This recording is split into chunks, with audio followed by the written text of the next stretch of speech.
As Belize prepares for independence, CARICOM ministers converged in Belize to show solidarity and support as the government faces fierce opposition to the heads of agreements signed by Belize, UK, and Guatemala.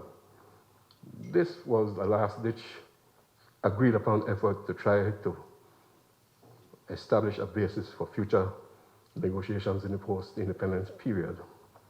Strongly, these heads of agreement, and they were heads of agreement, they were not actual agreements, strongly opposed by the United Democratic Party, the opposition, with even a suggestion that there might have been some collusion with the British to have the whole matter of independence postponed for 10 years, something which the Guatemalans would have wanted, having seen the cut of the jib and things going in the direction of an independence, a unilateral independence, at which matters had not been resolved in the way that Guatemala would have wanted it. So wanting to continue with fruitless negotiations.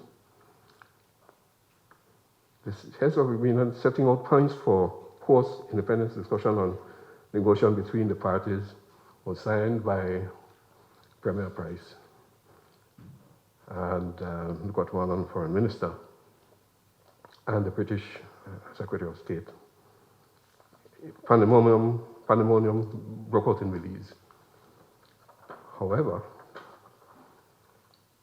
as it turns out, Belize stood the course, and the government of Belize stood the course and proceeded to independence on September 21st, 1981. CARICOM heads of government review semi-annual reports by Belize and advise and reaffirm support,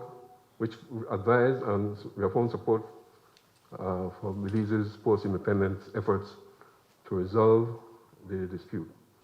This support has been constant and framed to reflect the particularities of the 4 phases of such efforts. In other words, in the post-independent period, there have been 4 phases of developments. The CARICOM states, Barbados, Guyana, Jamaica, Dominica, and St. Lucia also serve on the Commonwealth Ministerial Committee.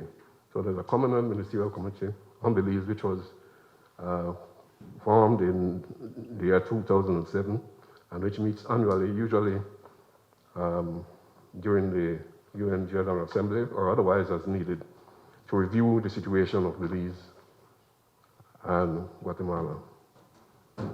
Other members include Canada, Tanzania, India, Malaysia, Nigeria, and the United Kingdom as observer. Now, just quickly to